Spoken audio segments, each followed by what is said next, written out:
Have you ever wondered why the word no cuts through you like a blade?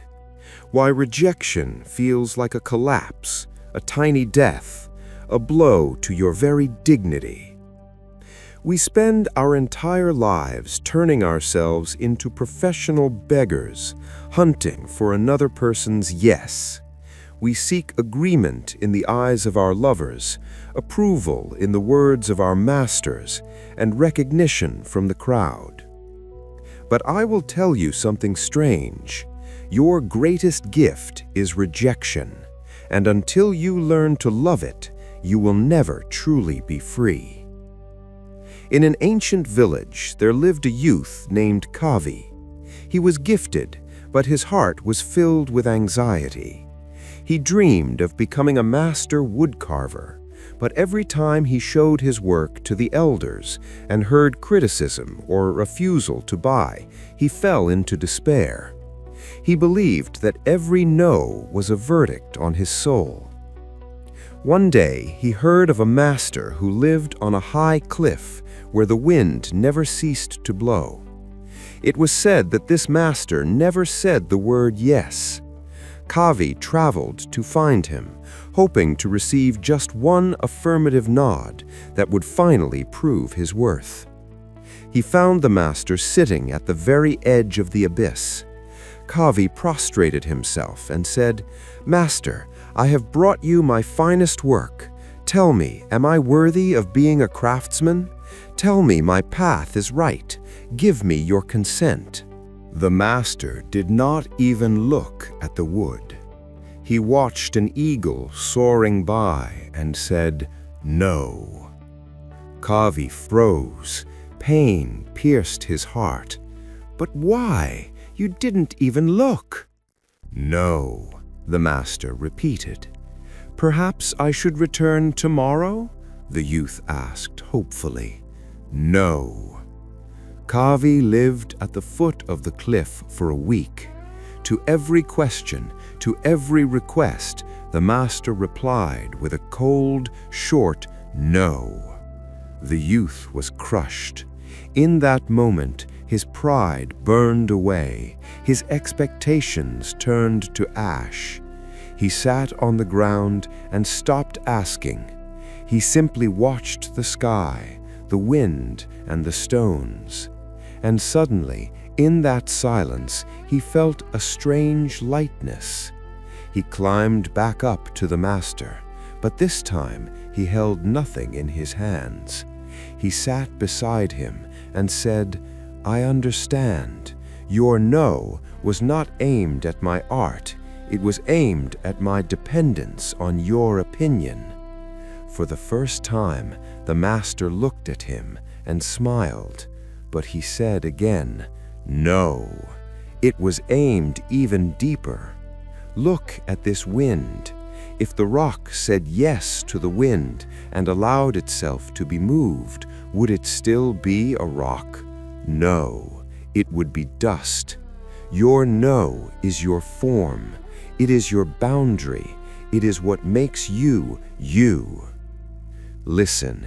We fear rejection because our ego wants to expand, to swallow everything, to receive confirmation of its power. But life is not arranged that way. Every no you receive from the world is a sculptor cutting away the excess from the block of your being. If the world always said yes to you, you would turn into a shapeless swamp.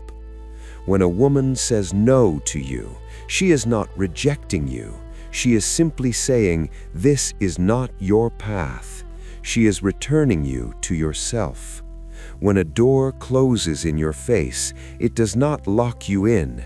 It simply directs your gaze to another door, one you never noticed before. Rejection is the great filter. It removes from your life that which does not belong to you. You do not need 100 roads. You need your own. But how will you find it if you agree to everything and wait for agreement from everyone? Become aware. Look at the yes you say out of fear of offending, out of a desire to be good, out of a hunger for love.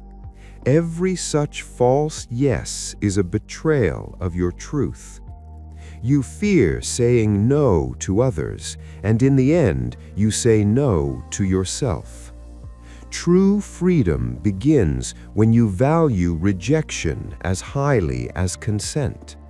When someone says no to you, bow to that person in your heart. They have just saved your time. They have freed you from an illusion. They have set a boundary against which you can lean to become firmer. Look at the great masters.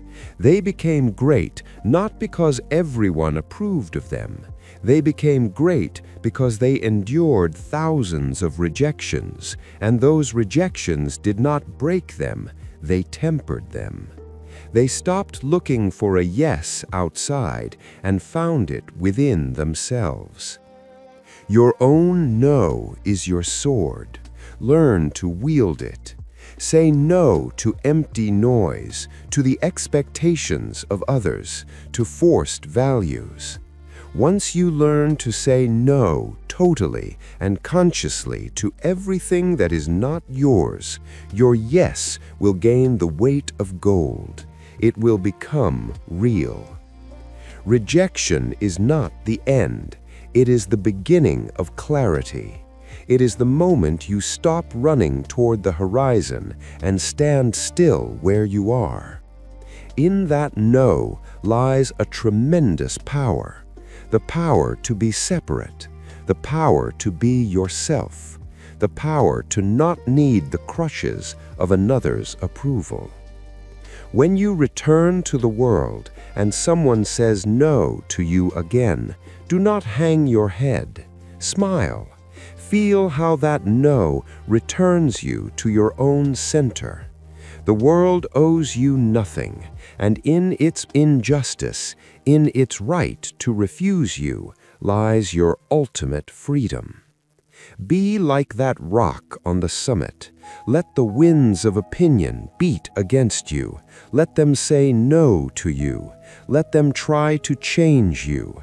But in your stillness, in your acceptance of that refusal, you find your true face.